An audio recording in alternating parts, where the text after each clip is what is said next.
Blueprint. एक student की life में क्वेश्चन बैंक के बाद दूसरा कोई इंपॉर्टेंट डॉक्यूमेंट है तो वो है सिलेबस ब्लूप्रिंट। एक ऐसा टेक्निकल डॉक्यूमेंट जो 2 पॉइंट्स को हाईलाइट करता है। First, total number of questions.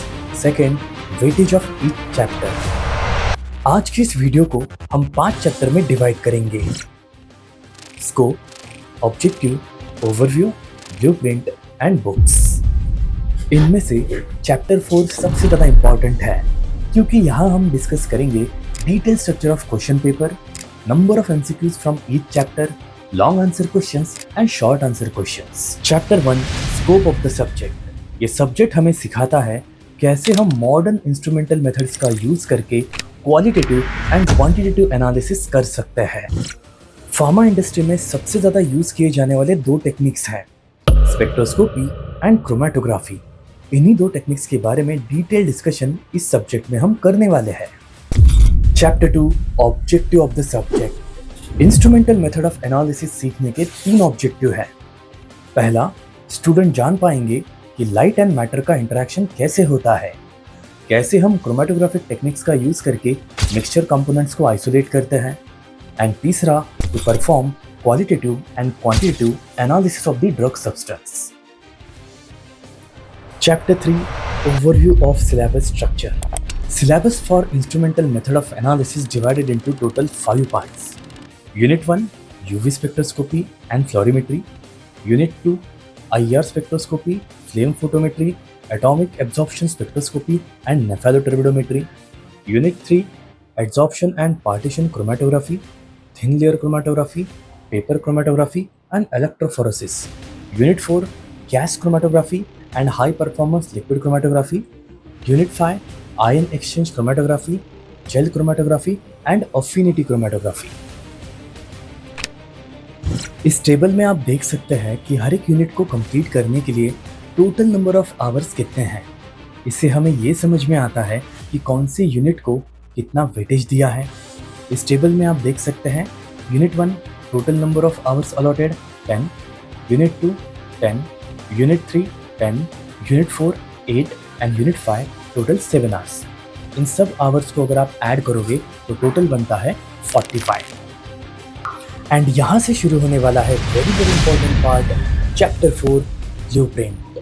तो चलो शुरू करते हैं। पहले हम देखेंगे यूनिवर्सिटी एग्जाम क्वेश्चन पेपर का पैटर्न कैसा है। ये क्वेश्चन पेपर 3 पार्ट्स में डिवाइडेड है। Part 1 MCQs for 20 marks, part 2 long answers for 20 marks and part 3 short answer for 35 marks. Question number 1, multiple choice question जो कि 20 मार्क्स के लिए पूछे जाते हैं। यहाँ पे सारे क्वेश्चंस कंपलसरी हैं। जैसे कि आप देख सकते हैं यूनिट 1 से टोटल 5 MCQs पूछेंगे, unit 2 5 MCQs, unit 3 3 MCQs, unit 4 4 MCQs and unit 5 3 MCQs। इस तरीके से टोटल 20 MCQs आपको पूछे जाएंगे एंड हर एक MCQ 1 मार्क कैरी करता है। फिर आता है question number 2, long answer questions जो कि 20 मार्क्स के लिए पूछे जाते हैं।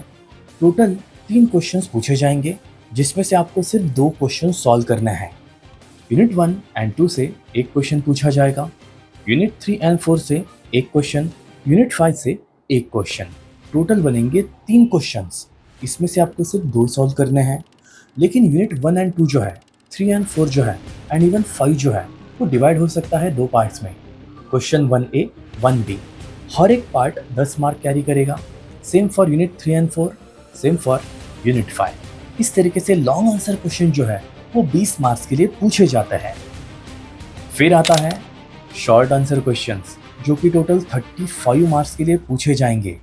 यहाँ पे 9 क्वेश्चन पूछे जाते हैं जिसमें से सिर्फ आपको 7 सॉल्व करने हैं। हर एक क्वेश्चन 5 मार्क कैरी करता है। यूनिट 1 से 2 क्वेश्चंस आते हैं, unit 2 2 questions, unit 3 2 questions, unit 4 2 questions and unit 5 से सिर्फ 1 क्वेश्चन पूछा जाता है।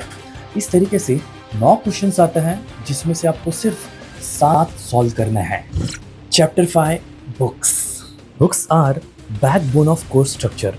IMA पढ़ने के लिए आप यूज कर सकते हैं instrumental method of analysis by J.R. Chatwal, Instrumental Method of Analysis by Dr. K.R. Mahadik, Principles of Instrumental Analysis by Skook, and Instrumental Methods of Analysis by Vilas। सो आज की इस वीडियो से हमने सीखा कि instrumental method of analysis subject का structure कैसा है, कौन सी यूनिट से कितने क्वेश्चंस पूछे जा सकते हैं एंड हमें कौन सी रेफरेंस बुक्स को यूज़ करना है। इस वीडियो से आपको कुछ सीखने के लिए मिला तो लाइक कर देना। मिलते हैं नेक्स्ट वीडियो में। Thank you.